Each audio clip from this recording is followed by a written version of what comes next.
Ya. Empezamos con la entrevista. El día de hoy le toca a Luis, porque la semana pasada Rafael había mencionado el nombre de Luis.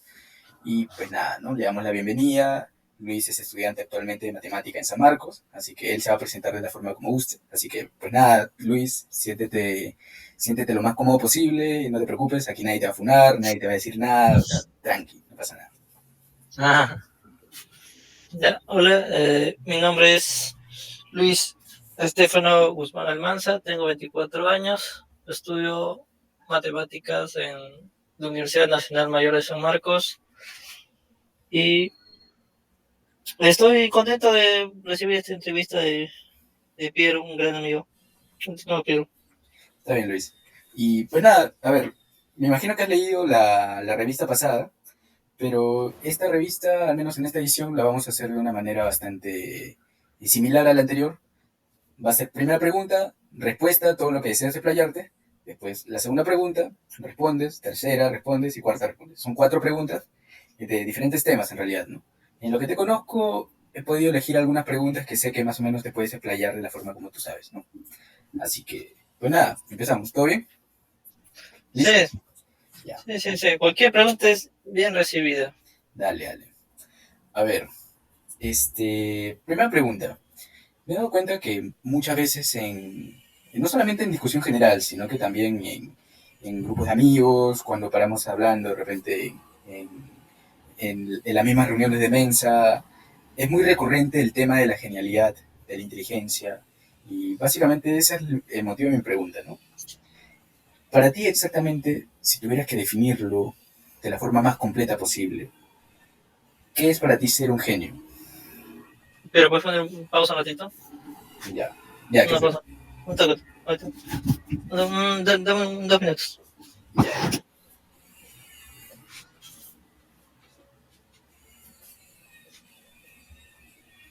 dos, uno.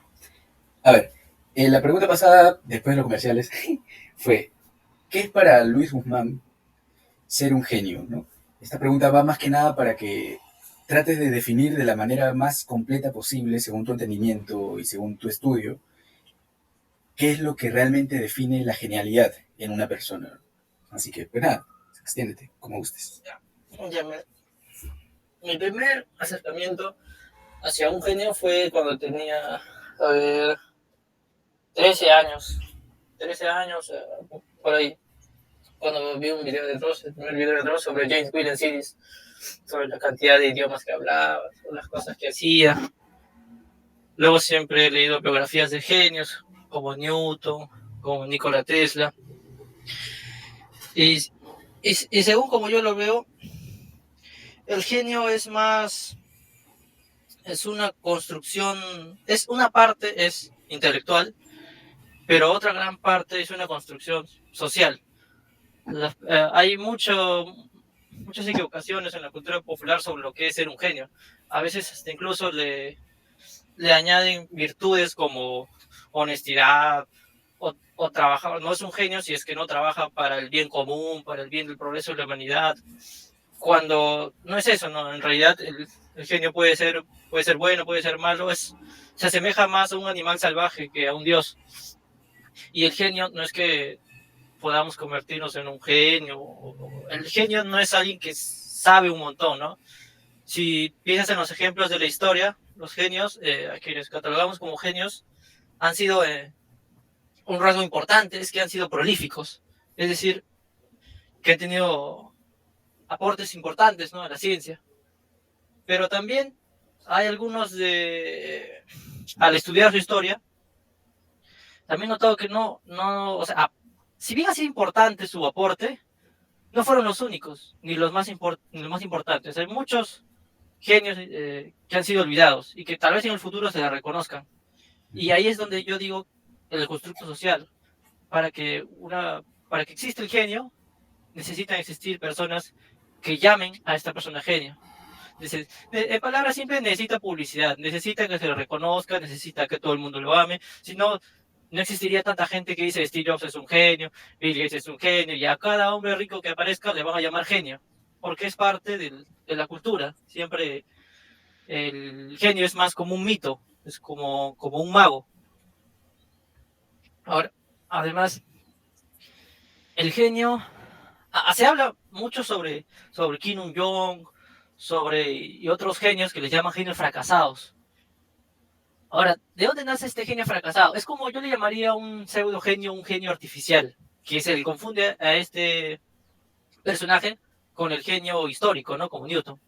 Este pseudo genio o genio artificial es aquel niño con capacidades que es desde temprana edad instruido, ¿no? En muchas lenguas, en muchas ciencias, para fortalecer su cerebro. Pero lo que pasa es que por la ambición de las personas, de quienes lo crían, al darle tantas clases excesivas, al quitarle la humanidad, matan su creatividad, que es una parte fundamental del genio, ¿no? Ahogan su ambición, ahoga al genio, o el futuro genio. Entonces por eso es que pasan esos casos, ¿no? Cuando el genio no existe sin humanidad, el genio no existe sin relaciones sociales. Muchos por ejemplo, tanto Sidis como Kim Il-jong, no tenían esposa, no tenían amigos, y al quitarle esa humanidad, si tú piensas, por ejemplo, en los escritores, en los artistas, tienen vida, pasan experiencias de toda índole, lo que le permite esa creatividad, ¿no? Hasta incluso Newton tuvo amigos muy cercanos, tuvo experiencias de vida, y cuando yo también escucho conferencias de matemáticos, de científicos prolíficos, muchas de sus grandes ideas, por ejemplo, ¿no? Ramanujan o Cedric Villani u otros matemáticos, cada vez o John Nash, cuando cuentan esa idea maravillosa que le dio el Nobel, que le dio la medalla Fields, que le dio tal premio, ¿cuándo se le ocurrió? Se le ocurrió en un momento social, cuando estaban conversando con un amigo, o cuando estaban durmiendo, cuando estaban soñando, algo de lo que no tenían conciencia. Esa parte de la genialidad, esa parte creativa, eso es lo que lo distingue el genio de cualquier otro intelectual, nace del pensamiento humano, de las vivencias, y es eso lo que le privan a otros genios que empiezan a crecer y los inundan de ciencia, de matemáticas, de lenguaje, y matan así la creatividad, ¿no? Como decía John Nash en las clases, matan la creatividad. Eso es ser un genio, ¿no? El genio es como una criatura salvaje que no sabes dónde va a nacer, y que lo más importante para que llegue a convertirse en un genio en la historia es que exista gente que lo reconozca, que lo aprecie, que lo ensalce, que lo admire. Eso es ser un genio. Ok. Me he dado cuenta que existe un componente social bastante marcado en el tema de los genios que socialmente se conocen, ¿no? Y que tú acabas de mencionarlo. Ese componente es según también una definición social de éxito, en el cual todos nos hemos puesto de acuerdo, de alguna forma consciente o inconsciente, en definir como éxito ciertos aspectos, ¿no? Por lo que da pie a mi segunda pregunta, la segunda pregunta que te hago es esta, ¿no? La saco porque recuerdo un video que vi hace bastante tiempo, un video, si mal no recuerdo, un poco más de 20 minutos, que expresaba justo una respuesta bastante interesante a esta pregunta. Pero quería saber exactamente qué es lo que me podrías decir tú. Mira, ¿el éxito para ti es suerte o es trabajo? ¿O una combinación de ambos? Ya, vamos a... Por el consenso social, éxito es el que tiene éxito laboral, éxito económico, el que logra muchas cosas, ¿no? Entonces, claro, es sobre si el éxito es suerte o es trabajo, es algo bastante discutido y también bastante estudiado. Y bueno, como te conté ya anteriormente, a mí siempre me gustó leer biografías de genios, genios científicos, de políticos, de empresarios, y nunca encontré a uno que fuera pobre, o sea, que sus orígenes hayan sido pobre, pero pobre de verdad. Ricos que venden su historia diciendo que han sido pobres, hay un montón. Casi todos lo venden así. Y yo me he tomado la tarea de investigar a cada uno de ellos y escudriñar hasta cómo se llamaba su mascota de niño o su color favorito, y he descubierto que es completamente mentira. Ninguno de los que se autoproclaman que han nacido que autoproclaman todo su éxito a su trabajo y a su esfuerzo. No ha sido así, pues eso no es así, es la historia que quieren vender, pero no es así. Todos han tenido privilegios, todos han tenido el apoyo y en realidad son muy pocos hombres los que dicen, si estoy aquí es porque mi papá era tal, ¿no? No hubiera llegado tan lejos si es que no hubiera sido por mi papá. Son muy pocos los hombres, se les atribuye todos a ellos. Y en realidad, claro, el éxito, yo creo que tiene ambos componentes, tanto trabajo como suerte. Pero la suerte tiene mayor componente, es más del 50% es la suerte. Porque el éxito, las cosas que logras, primero están definidas por quiénes son tus padres, ¿no? ¿Qué recursos tienen tus padres? ¿Cómo son tus padres? Por ejemplo, si quieres ser un gran matemático, te va a ayudar mucho de que tus padres sean matemáticos, ¿no? Y tú no decides quiénes son tus padres, eso es suerte. También ayuda en qué país has nacido. No es lo mismo nacer en el Congo que haber nacido en Francia, o en Alemania, en Estados Unidos, en China.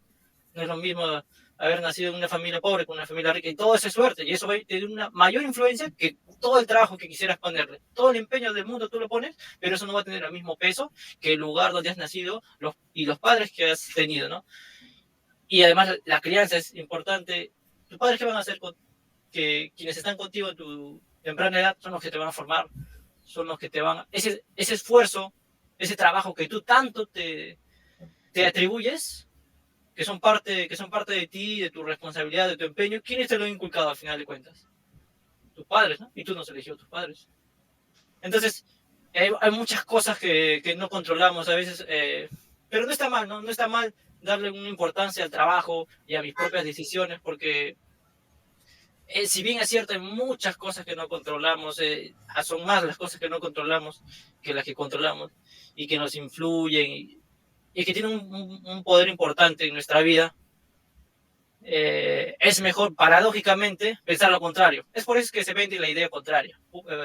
Públicamente se vende la idea contraria, porque paradójicamente es más positivo para nosotros pensar que nuestras decisiones y nuestro trabajo tienen mayor valor, ¿no? Si nosotros pensamos así, entonces le damos más empeño a nuestro trabajo, a nuestras decisiones. Es lo que debemos hacer, ¿no? Pero si hablamos de la realidad así a secas, la cruda realidad es que no, es que la suerte, las cosas que no controlamos tienen mayor poder sobre nosotros.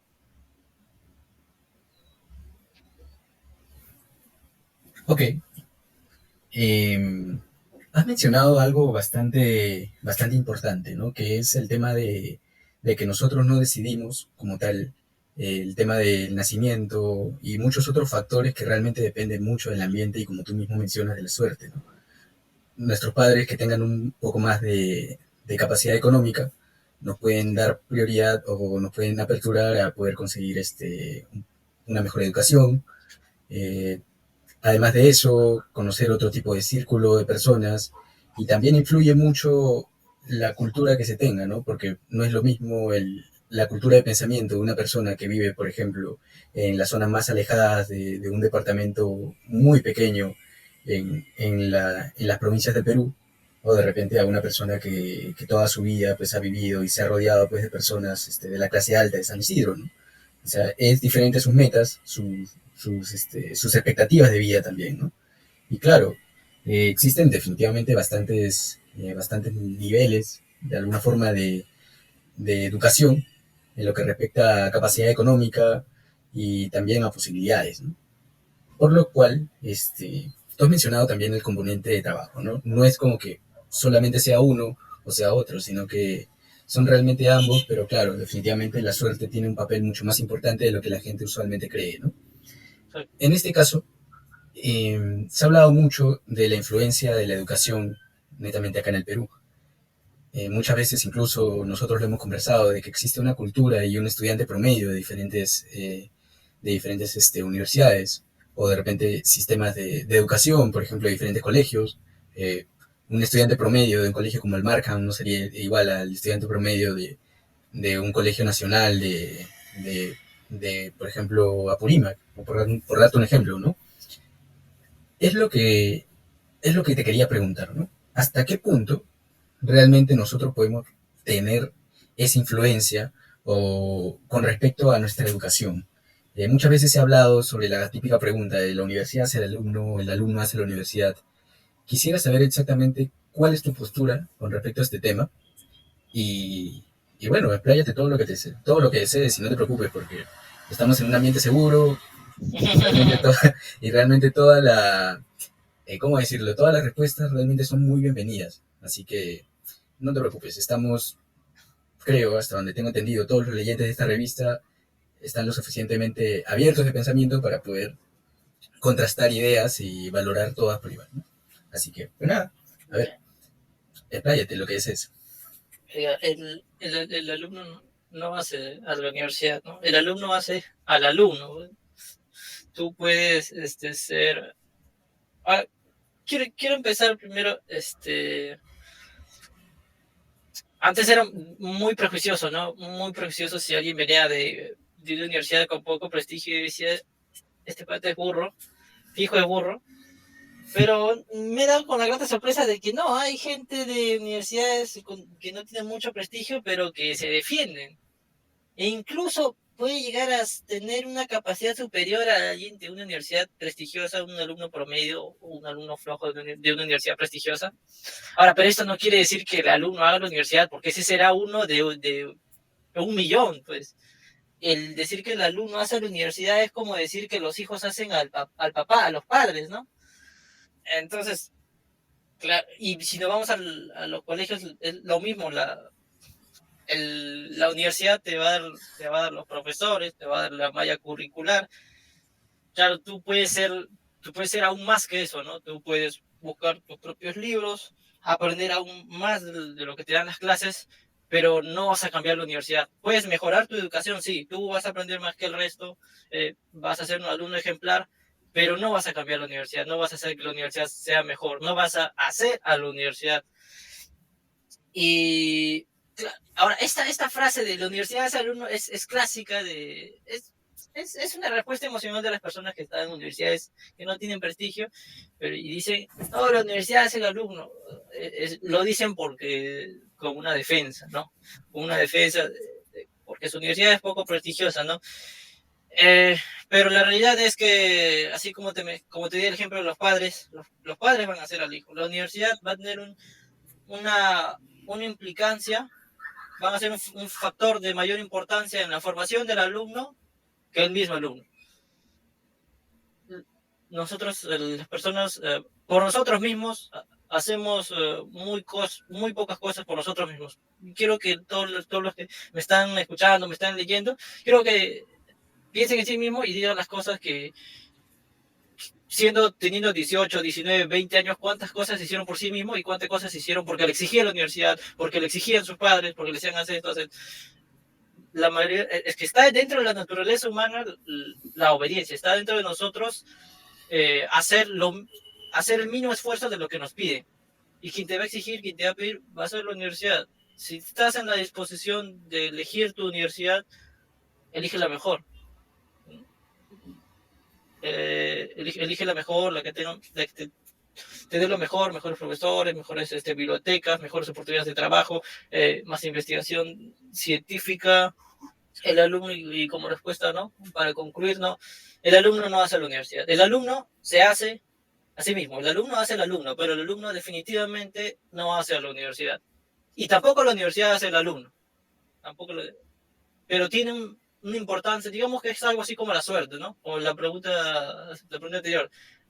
En la formación de un profesional, más del 50%, la mayoría es por la universidad y el restante es del alumno, de su esfuerzo.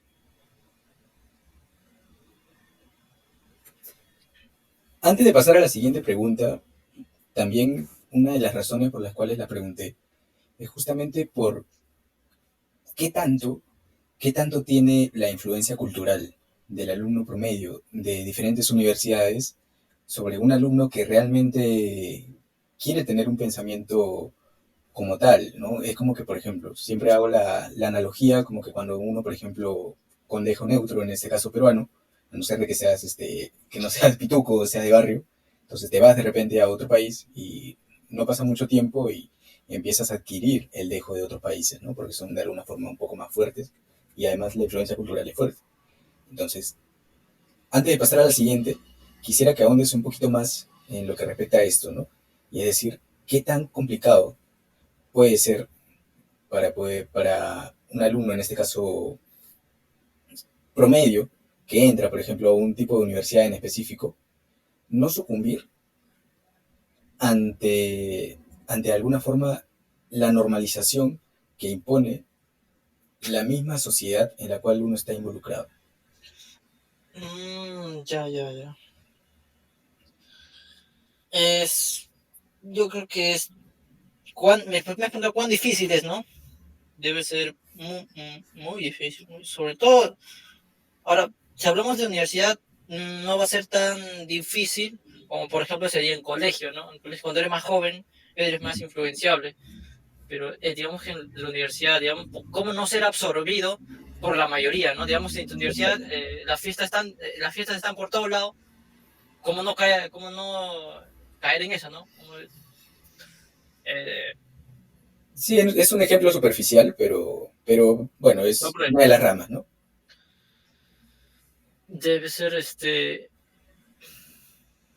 muy difícil, porque sobre todo por la presión social, ¿no? Tú vas a estar rodeado de esas personas y quieras o no, a menos que seas un ermitaño muy extremo, van a ser tus amigos, porque vives con ellos, hablas con ellos, tus tareas con ellos. Y hay una frase que dice, tú eres la suma de las 20 personas con las que te rodeas. Y sí o sí van a tener una influencia en ti, ¿no? Dependiendo de la intensidad en cada persona. Tú puedes siempre tú puedes decidir, vas a decidir en algunas ocasiones, te van a sugerir algo que tal vez no es parte de ti y en algunas ocasiones vas a resistir, pero yo estoy seguro que la gran mayoría no tiene un factor importante. Yo creo que, en palabras simples, yo creo que es muy difícil, yo creo que la mayoría de veces te va a ganar. Te va a ganar la influencia del espacio en el que estás rodeado. Tan difícil, haría una analogía, tan difícil es como nadar contra la corriente. Porque son muchos y tú. Ok, correcto. Mira, en el tema de la educación es un tema bastante amplio, ¿no? ¿Sí? Porque definitivamente la cultura indirectamente influye en el nivel que, por ejemplo, esto pasa un poco más en colegios, ¿no? En universidades no está exento, pero en colegios lo he visto un poco más, de que realmente los profesores eh, tratan de adecuarse, en este caso, al promedio. Digo que los colegios son así porque realmente hay una ley, si mal no recuerdo, de que por lo menos un porcentaje de alumnos tienen que estar aprobados, en este caso, para que realmente puedan pasar el curso, y tomando en cuenta, en este caso, lo que es la cultura, la influencia y el alumno promedio, en este caso, de diferentes entornos educativos, eso hace de que los profesores pues se limiten de alguna forma en cuanto a nivel o en cuanto a algunos aspectos, ¿no? Por dar un ejemplo, ¿no? Realmente la educación peruana es una educación bastante deficiente, pero realmente quisiera consultarte sobre algo, y es acerca de cuál, según tú, sería la mejor manera de poder optimizar la educación peruana para poder fomentar justamente esos aspectos que tanto faltan, ¿no? Por ejemplo, falta mucho lo que es la creatividad, la curiosidad, o sea, cómo evitar, porque bueno, creo que estamos de acuerdo ambos, y lo hemos hablado en más de una ocasión, de que una de las mejores formas de aprender es mediante la curiosidad, si no es la mejor, a raíz de que algo te interesa y que genuinamente tú tienes deseo de saciar esa curiosidad, saciar tu aprendizaje. Y no solamente eso, ¿no? Sino que realmente tú ves, por ejemplo, innovación, pensamiento crítico eh, y todas esas virtudes en el alumnado peruano promedio, y realmente es poco o nada, poco o nulo, si es que hablamos de la educación en general, ¿no? ¿Cuál es la mejor manera de poder optimizar esta educación para poder lograr realmente esos objetivos que se buscan y que como que sea un ¿Cómo, antes y un después en la educación peruana? cómo mejorar la educación? Para empezar, yo creo que que el peruano creatividad no le falta. Yo creo que la creatividad en las aulas, en los colegios, está ahí. No se va a mostrar como pinturas de arte, como música, como innovaciones, pero se va a demostrar en la comicidad, en el ingenio para hacer travesuras de adulto. Esa creatividad innata, el peruano es muy creativo, es ingenioso, pero y se va a mostrar, no sé, como te digo, no se va a mostrar no sé, pinturas de arte, escultura, pero se va a mostrar en otros campos, siempre va a buscar una salida. La creatividad del peruano creo que no le falta, más bien creo que lo que se buscaría es dirigirla, ¿no? Dirigirla hacia otros campos. Lo que sí estoy de acuerdo es sobre la crítica, ¿no? Sobre el razonamiento, la reflexividad, cómo buscar que las personas aprendan con mayor facilidad. Cuando sale una publicación en Facebook y en la descripción diga para más información, clic en el siguiente link y la gente no comente info, ¿no? Hay gente que no lee. Entonces, para empezar, una cosa creo que es fundamental es que se deje de mandar a leer obras de literatura obligadas. Que te digan, en quinto secundaria tienes que leer ¿cómo se llama? El Quijote. El Quijote. Que es el título corto, ¿no? El título largo del Quijote es extenso. Tienes que leer el Quijote. Un chibolo de quinta secundaria no le vas a mandar a leer el Quijote, pero obviamente no va a leer el Quijote, no lo va a entender, eso va a ser una tortura. Al contrario, en vez de incentivar la lectura, que es la mayor fuente de crítica, de conocimiento, le estás enseñando a odiar la literatura. Es como un chibolito flaquito, le das una pesa, no sé, 5 kilos en cada brazo. No jodas. Entonces, para empezar, esas cosas obligadas deben quitarse, no debo obligárseles a leer. Y ahora, esta curiosidad que mencionas, que sirve para aprender, nace del silencio. En este mundo en el que vivimos actualmente, y veo que se acentúa más, son los estímulos externos, la televisión, la computadora, las redes sociales, el TikTok, siempre estímulos externos hay un montón, siempre las empresas están tratando de tu mente no se quiere aburrir, siempre quiere algo, escuchar algo, ver algo. Son voces exteriores que abruman a tu mente. Una mente no puede hablar si es que está ocupada escuchando todos los estímulos externos. Y para que la persona desarrolle esa curiosidad, esa reflexividad, debemos apagar esos estímulos externos. Televisión, radio. Este es un ejercicio simple, me di cuenta. Apaga todo, absolutamente todo. Y quédate en silencio. Te vas a aburrir, tienes que aprender a aburrirte. Te vas a aburrir, como un niño, Dios. Se va a aburrir. Pero el cerebro no quiere aburrirse. El cerebro no quiere aburrirse. Entonces va a buscar una forma de distraerse. Y va a decir, ¿por qué esa hoja es verde? ¿Por qué es verde? Entonces, ¿por qué es verde? Porque tiene clorofila.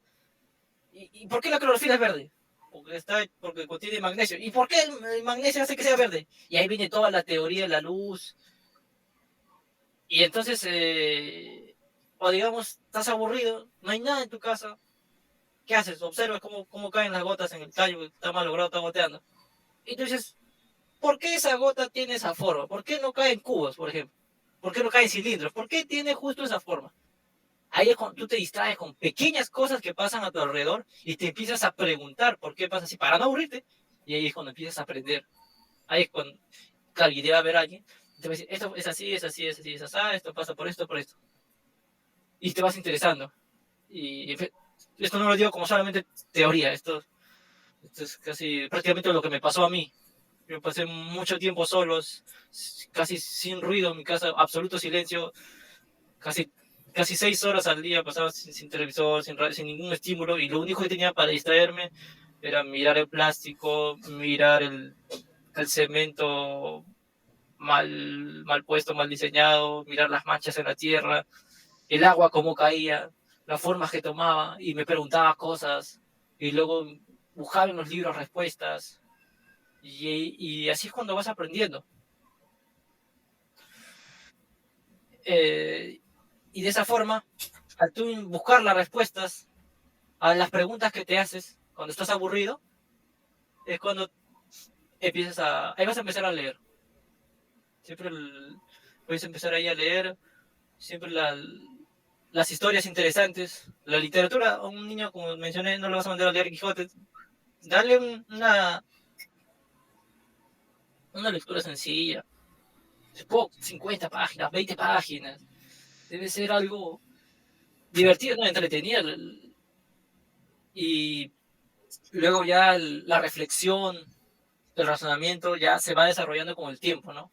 No le vas a pedir a un niño una supercrítica, ¿no?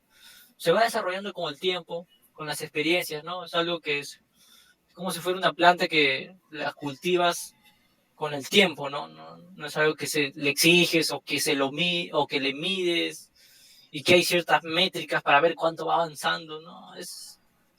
Bueno, al menos en mi experiencia es algo que ha fluido y yo no me creo con un talento especial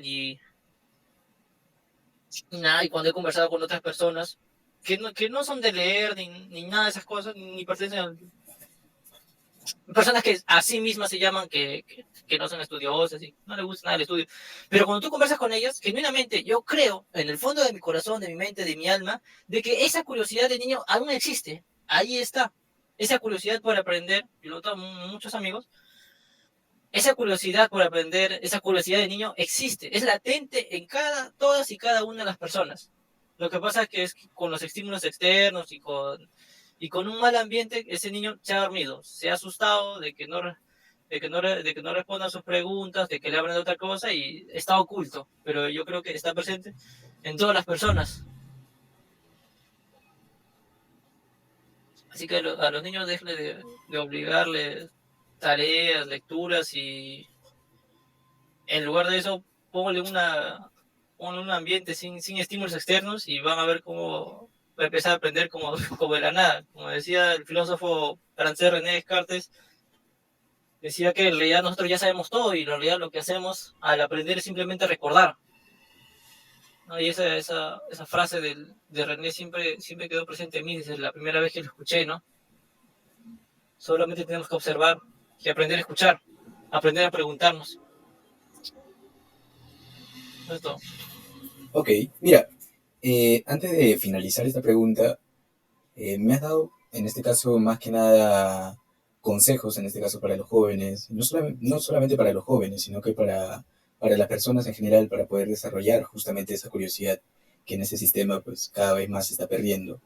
Y además también he logrado contabilizar un consejo con respecto al tema de las medidas que podrían estar utilizadas o bueno, aplicarse en este caso en el colegio, ¿no? Que básicamente el evitar de que un niño o bueno, un adolescente de 15 años o de 16 en este caso, empiece a leer una obra tan compleja y que necesite eh, tanto esfuerzo mental, como por Previo. ejemplo, claro, previo, como en el caso como en el caso del Quijote, ¿no? Y de repente intentar cambiar esa perspectiva de lo que se tiene de la lectura, ¿no? Esa es una medida bastante práctica y que se puede aplicar realmente ya. Pero en el aspecto de a largo plazo, ¿qué es exactamente lo que está fallando? ¿O qué es lo que realmente debería mejorarse o darle, como en este caso, punche, como decimos en aspecto popular, para poder realmente dirigir nuestros enfoques hacia justamente lo que dará más resultado a futuro, ¿no? O sea, una de las formas, pues claro, es evidente es esa, ¿no? Aquí quieres algo concreto que se puede aplicar en el sistema educativo que tenga resultados a largo plazo. A largo, a corto plazo, depende en realidad de ti, ¿no? Pero es como que una serie de medidas para poder cambiar, en este caso, y realmente mejorar genuinamente y Pero categóricamente la educación peruana. para empezar, quitar el curso de educación cívica, quitar, voy a tomar como ejemplo los cursos que lleve, ¿no? En el colegio, ¿no? Porque esa es la imagen que yo tengo. Entonces, educación cívica, quita religión, hay PFRH, que es persona, familia, relaciones humanas, lo quitas eso se aprende con la vida, eso no se aprende leyendo libros. Historia, geografía, economía, este, lo, también historia es algo, es que no todo el mundo entiende la historia, en realidad.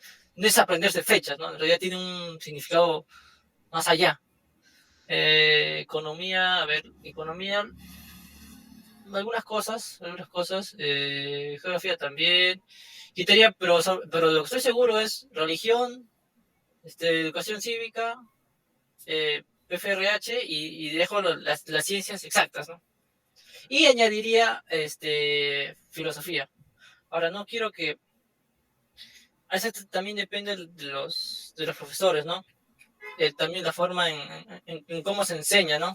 Siempre, por ejemplo, historia, lo pegan a aprender fechas y cosas por el estilo. Debería ser más enfocado y debería añadirse aprender a tocar un instrumento en las escuelas. Yo creo que una educación, sobre todo la filosofía, creo que es importante y debería añadirse en los colegios para que satisfagan y alimenten su capacidad reflexiva y crítica, y que podríamos y quitar también todos temas excesivos en matemáticas, por ejemplo, inecuaciones. Bueno, yo me aprendí esas cosas, pero no es lo más importante y sobre todo a temprana edad. Eso lo puedes aprender o sea, todo ese grueso de temas que aprendes en segundo, tercero, cuarto de secundaria, todo eso lo puedes omitir y lo puedes aprender en un solo año de quinta secundaria. O sea, las cosas técnicas, el conocimiento, lo puedes aprender en un año siendo un adolescente de 17 años. Y todos los que han pasado por la academia lo van a saber, de que todas esas cosas que aprendiste en el colegio, todas esas cosas técnicas, temas, inecuaciones, sinónimos, todo eso lo puedes aprender en un año siendo ya un adolescente. Y que el resto de tu primaria y parte de tu secundaria tiene que ser una educación más libre, más orgánica, leer los temas que te gusten. Matemáticas solamente va a ser puro razonamiento matemático. Comunicación va a ser puro razonamiento verbal. La filosofía y la historia, o sea, no va a ser así como se enseña actualmente con fechas y temas seleccionados milimétricamente, sino tiene que ser algo, no se debe enseñar historia, sino se debe enseñar por qué se enseña historia y de qué sirve. Mostrarse como es en esencia. No es que estudiamos algo porque sí, porque nos obligan. Bueno, en la práctica puede ser que vayamos al colegio porque nos obligan y para no estar jodiendo en casa. Pero también tiene otro significado, que es el de formar a la persona, ¿no?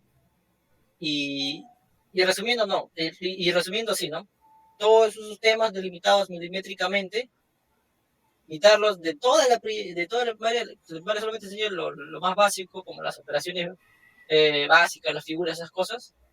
Y gran parte de la secundaria, diría hasta cuarto de secundaria, que no se enseñe nada de esos temas, ni de fechas, ni nada, porque al final, si le preguntas a cualquier persona de a pie que ha pasado por la secundaria, va a decir que hasta ese punto de su vida no sabe nada. O sea, es solamente pérdida de tiempo, es solamente aburrimiento. En realidad, no les ha sumado nada y podrían haberse ahorrado todo ese aburrimiento y aprenderlo en un solo año a los 16, 17 o 18 años. Hubieran aprendido todo ese conocimiento en un año en vez de estar aburriéndose otros 4 años, ¿no? Que podrían haber dedicado a cosas que le gustan, ¿no? A cosas que le hubieran sumado más en la vida, como practicar un deporte, tocar instrumentos, juegos mentales que desarrollen tu capacidad crítica, cosas que son más humanas, ¿no? Entonces, Ok, a ver, tú has mencionado la implementación de la filosofía, que me parece bastante importante en el tema reflexivo. Eh, Antes de poder terminar con esta entrevista, y en realidad todas las recomendaciones que has dado, quisiera que te imagines cómo se podría aplicar, por ejemplo, en un colegio nacional por medio. Y te lo pregunto a ti porque yo sé que tú vienes de un colegio nacional. conoces cuál es la cultura, las jodas, cuál es qué es lo que se vive día a día allí y cómo es que ciertos alumnos, en este caso, se podría realmente, eh, podría dar resultado algo como eso, ¿no? Es decir, de qué forma se podría aplicar para que realmente no cause el efecto contrario, ¿no? Sino que realmente se entienda de la forma como se debe entender. ¿Cómo se aplicaría lo que te he dicho en un colegio nacional? Sí, para que pueda dar el resultado que se desea, ¿no? Es justamente todo lo que te he dicho lo he tomado como base el Colegio Nacional, los cursos que quitaría, los cursos que añadiría, Claro, cómo se aplicaría. claro, pero a lo que voy en este caso es, por ejemplo, yo te doy un ejemplo, ¿no? Mi colegio no ha sido nacional, pero sí ha sido un colegio en el cual, un colegio pequeño, relativamente del Cono Norte, ¿no? Y también enseñaban filosofía. Pero ahora, si es que yo le pregunto a cualquiera de mis compañeros qué han aprendido en filosofía, realmente pues no han aprendido absolutamente nada, ¿no? O sea, ese criticismo exactamente y esa capacidad de reflexión, ¿de qué Claro, forma se podría explicar o de qué forma se podría enseñar correctamente a un grupo de... claro. A eso es lo que voy. Ah, claro, eso es importante y importantísimo. Hay algo que quiero decir es que en la academia no te enseñan filosofía, te enseñan historia de la filosofía. Esa es la realidad. Cuando te enseñan, eso pasa. No te enseñan filosofía, te enseñan historia de la filosofía. Te dicen ya, filósofo, Platón, la República. Te dicen, y te dan un resumen, el profesor te da un resumen. Ahí está, tienes que entender cuáles son los puntos principales de Platón, cuáles son sus ideas principales, en qué fecha nació Platón, bla, bla. Eso es historia de la filosofía. Eso no es filosofía, ¿no? Y al igual que pase con la historia universal, la historia de Perú, es aprender fechas, nombres, ideas principales. Eso te va a ocurrir. Y la forma es algo que he notado es que los estudiantes de filosofía muchas veces la profesora te da los resúmenes, te da de qué trata, ¿no? Pero muy pocos leen realmente los libros, o sea, de primera mano, o sea, leen al filósofo al que están estudiando, leen sus libros, ¿no?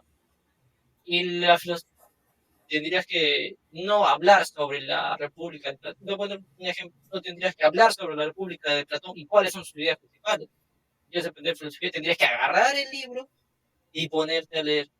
Ahora, para, digamos, esta filosofía, digamos, alguien de cuarto de secundaria, si es que no se ha formado, si es que no tiene una comprensión lectora adecuada, no va a entender nada y mucho menos de los siguientes filósofos. este, en la filosofía cada vez usan un lenguaje más técnico, cada vez es más difícil entenderlo. Para empezar, siempre la metodología, por ejemplo, para estudiar filosofía, tiene que empezar con los griegos, tiene que empezar con lo más sencillo, siempre tienen que ejercer la filosofía, ¿no? No solamente estudiarla, sino ellos mismos hacerles ejercicio, ellos mismos se pregunten, ¿no? Y sí, es importante también la forma en cómo se aborda el curso. Filosofía es bacán, pero ¿cómo lo abordan? Algo similar pasa, mira, con el razonamiento matemático, que es que hay ejercicios clásicos en razonamiento matemático, esto a nivel universitario, y hay clases de razonamiento matemático. Entonces, eso no me parece muy adecuado, porque es como si les estuvieras enseñando a razonar y no se enseña a razonar, ¿no? Se le Ujú. tiene que guiar, ¿no? Tienes que guiarlo, porque en las clases de razonamiento matemático generalmente dicen, este es un tipo de problema y se resuelve de esta forma. No, pues le estás enseñando una receta para resolver un problema. No se está cumpliendo la función principal, que es que él razone, ¿no? Y eso pasa mucho. A veces le pones a un alumno un problema de matemáticas del que no le has enseñado, no le has enseñado, y dice, y él está firmemente seguro de que no puede resolver ese problema porque no le has enseñado. Él va a estar seguro de eso. Pero lo que yo les digo es, ¿y qué pasa con la primera persona que vio ese problema por primera vez? Tuvo que haber encontrado una solución. Podemos encontrar la solución. Nos va a tomar un montón, nos va a costar mucho, pero lo vamos a disfrutar mucho cuando hayamos la solución y va a ser un fruto nuestro. Va a ser mucho más constructivo que tú deduzcas la fórmula de la ecuación de segundo grado, que tú lo deduzcas, eso va a ser mucho más enriquecedor para tu capacidad de razonamiento, va a ser mucho más enriquecedor que te aprendas de memoria todas las formas integrar de integrar ecuaciones básicas. Siempre se le debe dar ese espacio. ¿Te acuerdas que mencioné ese espacio de aburrimiento? Ese espacio de no hay nada, tengo que buscar algo que distraerme. Es lo mismo. Una forma de que estos alumnos no solamente se roboticen y aprendan cómo resolver los problemas o se memorizan las fechas, es que le pongas el problema o le pones el tema así, sin nada de clase, y el alumno ahí, solo, y dice, ¿qué es esto? Este chino, no entiendo nada. Pero si no hemos explicado, ¿cómo voy a saber? Entonces ahí, en esa situación, en ese problema, ahí es donde la mente del niño, ahí es donde la mente del chibolo va a empezar se enfrenta al problema. ¿Qué hace ese cerebro cuando se enfrenta a un problema, una situación incómoda? Va a buscar la forma de resolverlo, pero hay que cerrarle una habitación a un chibolo con el problema, y lo encerramos en una habitación. Se va a aburrir y y cuando abre la puerta va a haber aprendido algo. Tal vez no resuelve el problema, pero algo aprendió, y es importante de que él busque su propio camino. En el caso de razonamiento matemático, de que él encuentre su solución, de que se dé cuenta de que es intuitiva, de que se dé cuenta que tiene que llegar al punto de que le parezca obvio. Y ese es en el caso de razonamiento matemático. Y en el caso de la filosofía, ese conocimiento, él tiene que pensar cómo lo pensó el filósofo, por qué dijo eso, por eso no la razón, o sea, no directamente, el filósofo dice esto, pero ¿por qué crees que dijo eso? ¿Cuál crees que fue su intención? Eso es la inferencia, ¿no? Ir más allá. Y eso no hace del libro, eso no puede demostrarse lo que dice el libro, eso viene ya de dentro de ti, de lo que has entendido, de tu reflexión, del verdadero aprendizaje. Vale. Y para poder cerrar, algunas estrategias concretas con respecto a este tema, ¿no? Tú has mencionado, por ejemplo, el tema de aplicar el tema de la teoría del aburrimiento para poder generar la curiosidad y demás aspectos en el tema, por ejemplo, del razonamiento matemático, la filosofía, etcétera, ¿no? Pero, por ejemplo, tú has mencionado algo, ¿no? Como que de alguna forma aislar a una persona, en este caso, con un problema, de repente de razonamiento matemático, sin ningún estímulo externo, y decirle exactamente, a ver, que lo resuelva, ¿no? Por ejemplo, yo tengo, por ejemplo, una idea, ¿no? Que en este caso es de repente, o sea, según lo que tú acabas de mencionar, poder darle como una especie de problema de entrada, quizás a cada uno que cerciorarse de alguna forma de que sea relativamente nuevo. Y de esa forma, pues, participar como por un refuerzo positivo, ¿no? En este Y caso, que sea, no, pucha, por decirlo de alguna forma, a ver, todos van a rendir de repente un examen por un punto, ¿no? Y quiero, vamos a darle una media hora o de repente un poco más para que pues traten de lograr encontrar la respuesta a este problema, ¿no? Y, no le des tiempo. No le des tiempo, no le pongas tiempo, porque a veces se preocupan por el tiempo. vale.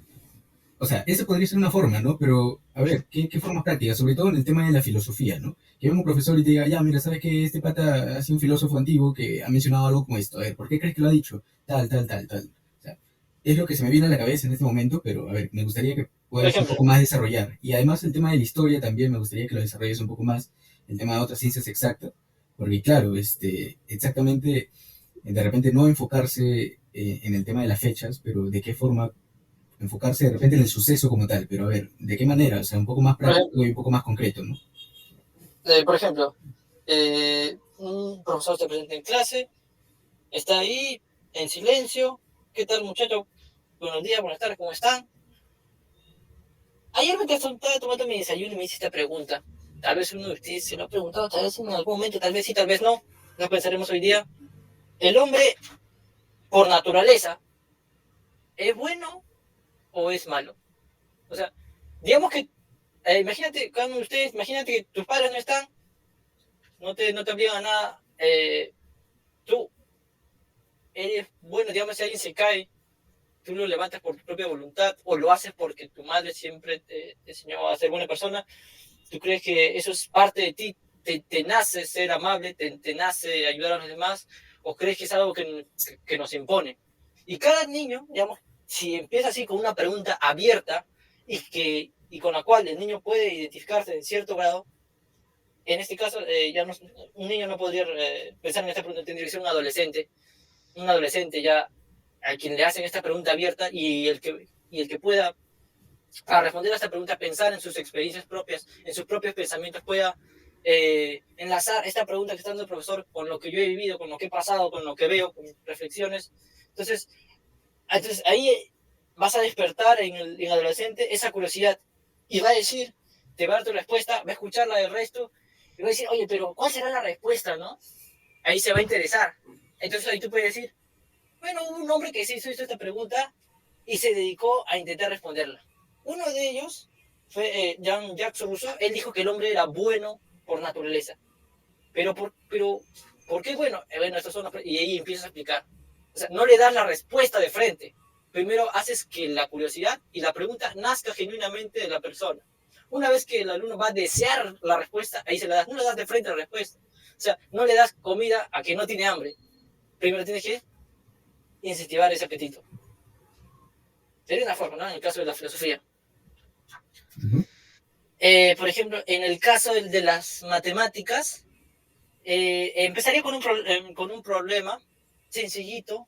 Siempre el problema debe ser, tal vez, siempre, en cada curso en el que quieras abordar, siempre el alumno tiene que identificarse, tiene que decir, esto me ha pasado, o me gustaría saber esto, o verdad, no es cierto. O sea, no le vas a poner, acá hay un triángulo equilátero, este mide 6, 6, este mide 7, porque así son todos los triángulos.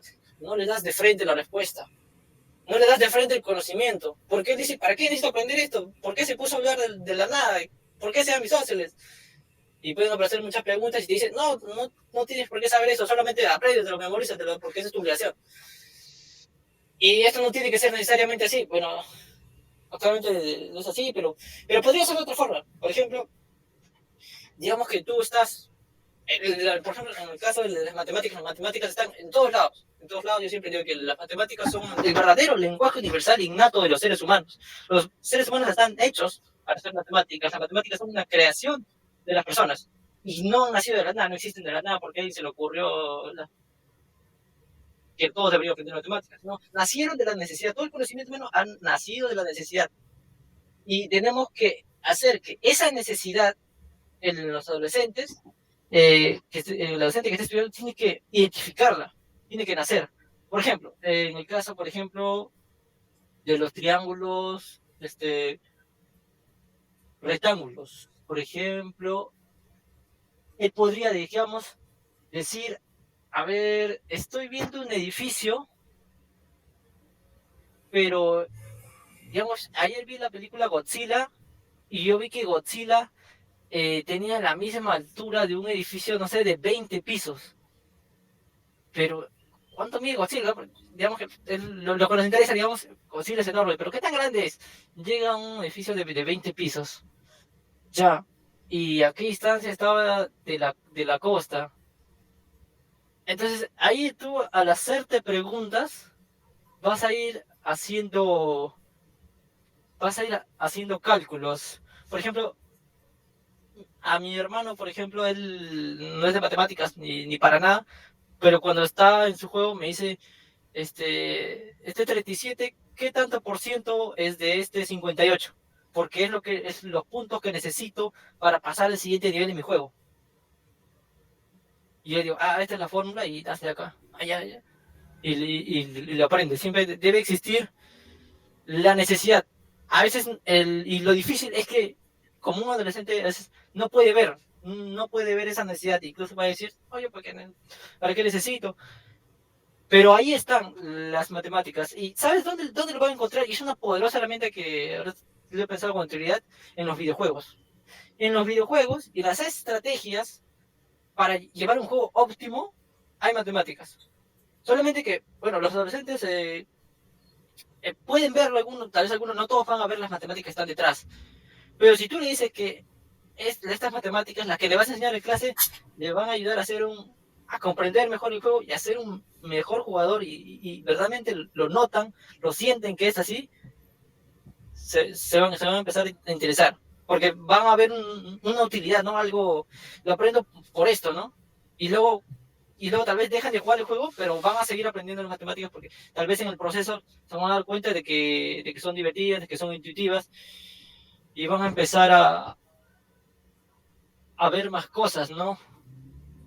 Siempre las matemáticas cuestan, ¿no? Cuestan aprender, y como cada cosa que cuesta, una vez que lo logras, te va a gustar, ¿no? Porque no aprecias algo que no te cuesta. A ver, en otro curso de historia, yo no fui bueno en historia en el colegio. Muy tarde en mi vida aprendí el valor de la historia. Es que la historia, el valor, el significado, de por qué aprendemos historia, en realidad, piensa en tu vida. ¿Por qué necesitas recordar lo que te pasó antes? ¿Por qué necesitas saber lo que te pasó antes o lo que te pasó a tu padre? ¿Eso qué es? Eso tiene una palabra simple y eso es sabiduría. Aprendemos historia para entender el presente y poder tomar mejores decisiones. ¿Por qué aprendemos historia? Si aprendemos la historia del Perú, es para entender el Perú, para saber cuáles son... La historia es sabiduría, en palabras simples. Historia es sabiduría, y la sabiduría sirve para tomar mejores decisiones. Y debemos saber, por ejemplo, un político, alguien que busca ser... Esto lo he visto en muchos políticos, pero me estás escuchando. Sí. Un político, no hay un manual de cómo ser un político muy vivo, muy astuto y cómo ganar las elecciones. Pero ¿qué hacen los políticos? Y eso lo he notado muchos. Se ponen a leer literatura de la antigua Roma, novelas de emperadores, de amor, de traición, de jugarretas que pasaban, ¿no? Que estos escritores, novelistas, que toman parte de la historia, pero también partes que ya vienen de su imaginación o de lo que observan, que eran historias. Y es así, viendo la historia de lo que pasó, digamos, en la antigua Roma y la política de cómo sucedía, no es muy distinto a la política actual. Y este político puede aprender a cómo hacer política y en cómo desenvolverse en la actualidad, estudiando la política que pasó hace miles de años, porque hay cosas que nunca cambian. Esa es sería una aplicación de la historia, que la historia sirve para entender el presente. Hay cosas que son así. Y en el caso de un alumno, en este caso, como te he mencionado, hay que tratar de enfocarnos un poco más a ello, ¿no? O sea, definitivamente van a existir muchas personas que van a tener como que esa ambición y esas expectativas, de repente políticas, o van a poder tener como que ciertas aspiraciones. Pero en este caso, la historia aplicada a un contexto un poco más natural. A ver, un alumno, bueno, yo conozco un amigo que le gusta la historia, que le gusta mucho, siempre le ha gustado, y él por ejemplo, no lo ha visto como yo, como es algo útil de donde puedo sacar sabiduría, ¿no? Él siempre lo ha visto la historia como si fuera literatura, como si fueran historias muy interesantes, y es que son historias interesantes. Sobre todo le gusta la historia del Perú, cómo sucedían tales cosas y por qué sucedía, ¿no? ¿Por qué las culturas preincas? Siempre se habla mucho de los incas, pero ¿qué hay de las culturas preincas? Esos que estuvieron antes de ellos, que son nuestros antepasados y todas las cosas que heredamos de ellos. Por ejemplo, un adolescente, como me dijiste, un adolescente dice, a ver, ¿por qué hay una cruz en el cerro, digamos? ¿Por qué la cruz de el Cerro San Cristóbal? ¿Por qué hay una cruz en la punta del cerro? ¿Por qué siempre cuando dibujo una cruz está en la punta de un cerro? ¿Por qué hay tantas cruces en la punta de los cerros cuando yo salgo? ¿Por qué en mi cerro hay una cruz en la punta? ¿Por qué? Y ahí viene la historia, ahí viene la bellísima historia. O sea, ahí viene cuando vinieron los españoles. Entonces los indígenas aún seguían adorando a la tierra, a la Pachamama, pero los españoles querían instaurar el cristianismo y que una forma de que para que adores la cruz, pero tú sigues adorando al cerro, voy a poner la cruz en el cerro. Y ahí y directamente vas a estar adorando a la cruz, y ahí vas a asimilar, vas a asociar la cruz a las cosas que tú adores, y ahí viene toda la historia. ¿Por qué hablamos español? Pero ¿por qué hablamos español igual que en España, igual que en toda Latinoamérica? Le preguntas, un adolescente eso podría preguntarse, ¿por qué en Europa saben distintos idiomas, pero aquí en Latinoamérica todos hablamos español? Ay, porque antes vinieron los colonizadores españoles y que instauraron el lenguaje. El estudiante, el adolescente, al preguntarse sobre cosas que pasan a su alrededor, ¿por qué hay una cruz en el cerro? ¿Por qué hablamos español? Preguntarse por qué se llama combi, la combi, por qué se llama china, la china, al preguntarse cosas de su contexto, lo que pasa a su alrededor, ahí van a aprender historia. Mm. A ver, creo que hemos cumplido, bueno, cubierto, creo que hemos cubierto la mayor parte de cursos, en este caso, filosofía, tanto razonamiento matemático, razonamiento verbal, me parece que es un poco más intuitivo, pero de todas formas te lo pregunto, ¿no?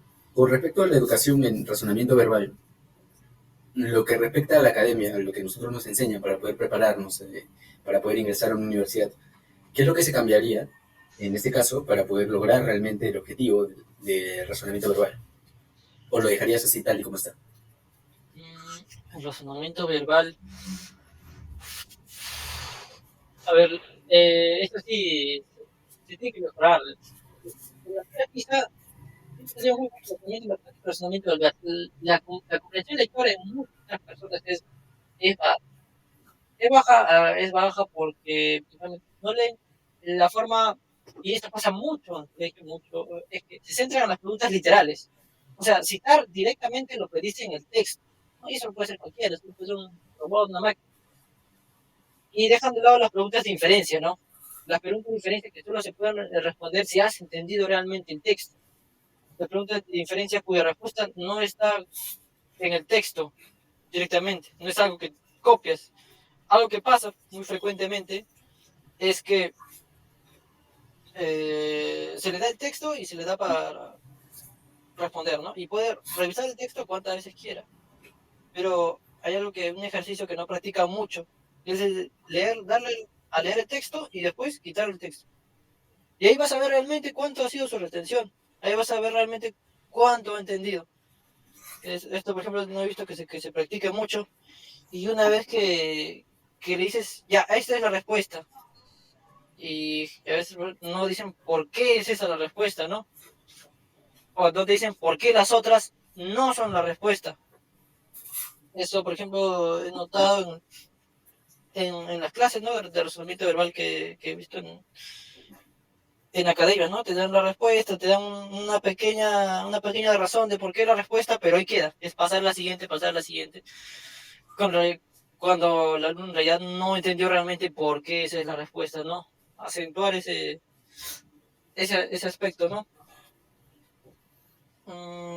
Y sí, comprensión lectora, razonamiento verbal, falta, ¿no? Al nutrir los otros aspectos como filosofía, yo creo que indirectamente se va a acentuar la habilidad en el razonamiento verbal. Sí. Ok. Bueno, hemos terminado con la entrevista.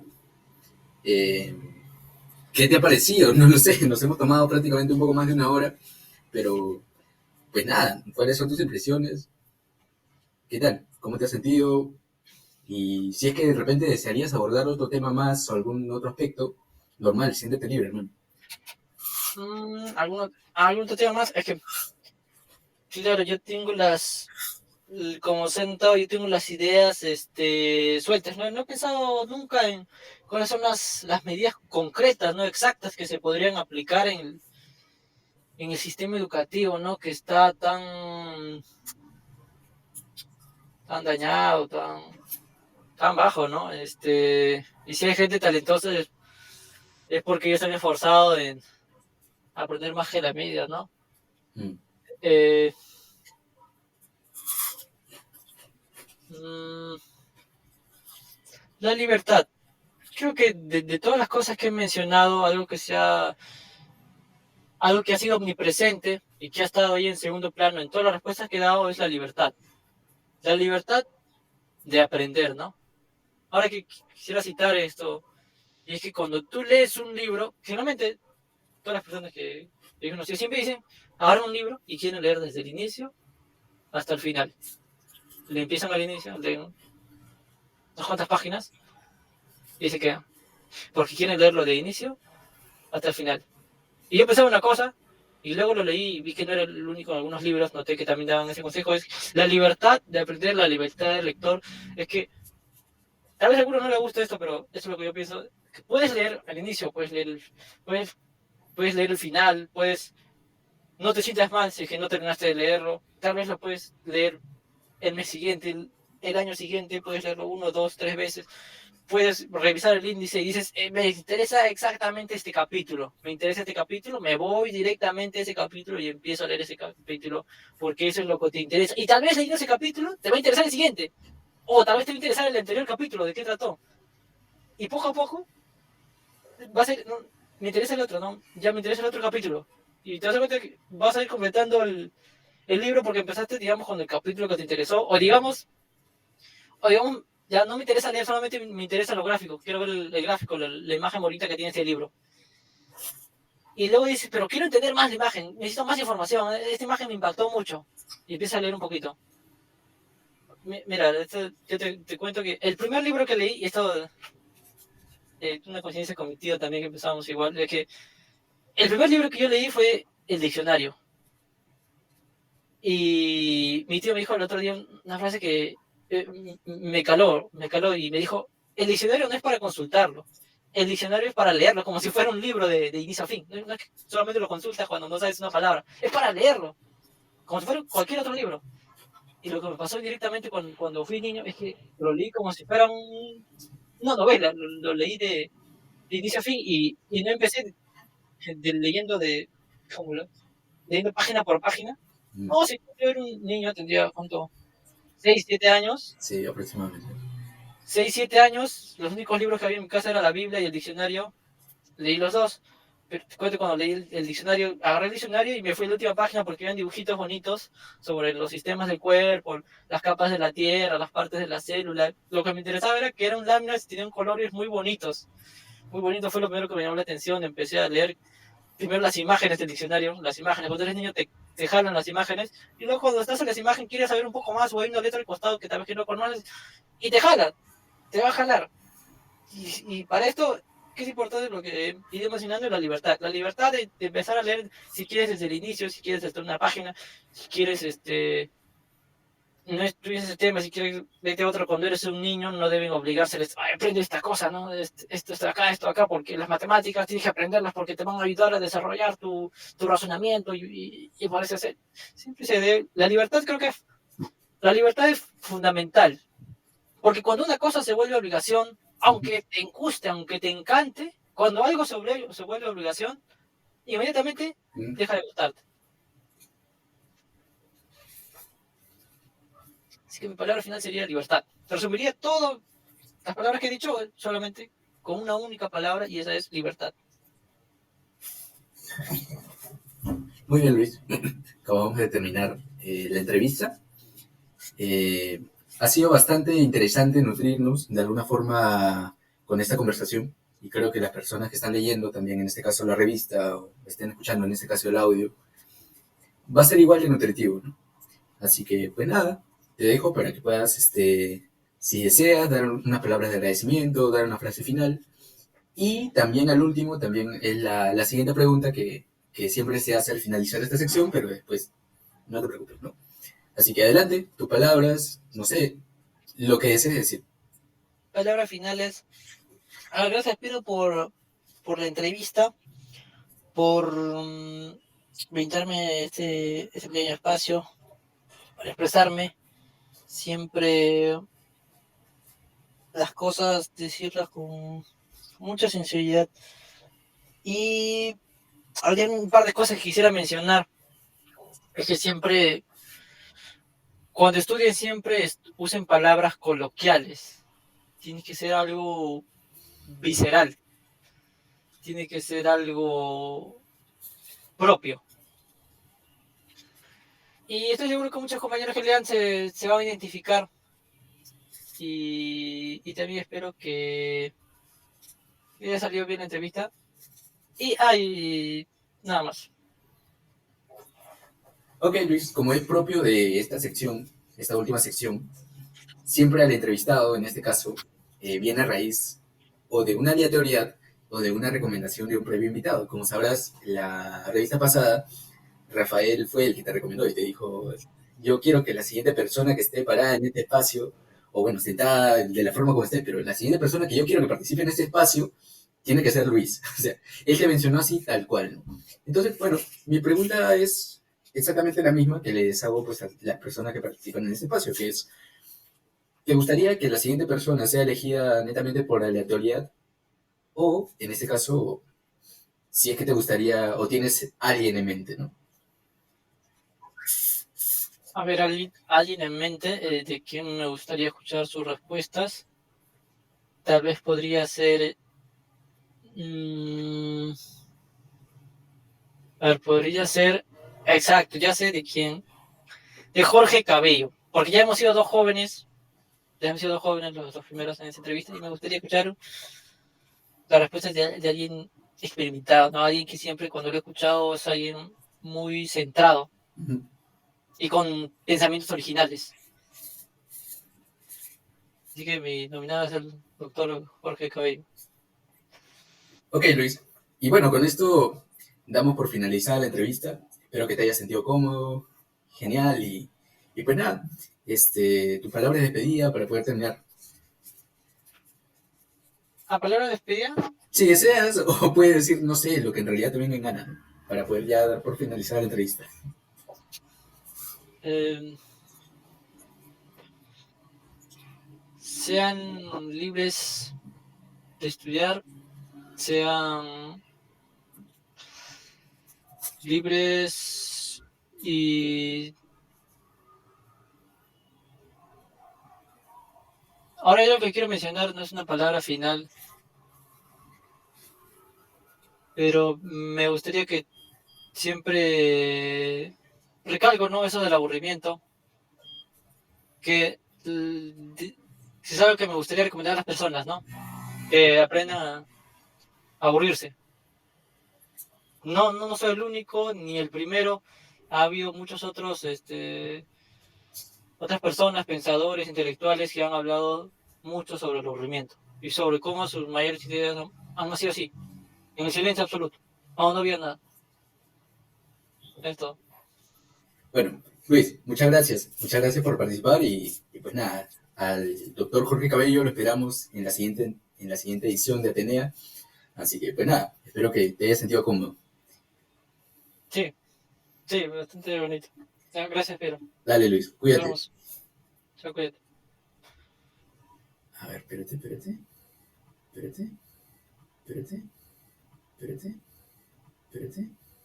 espérate.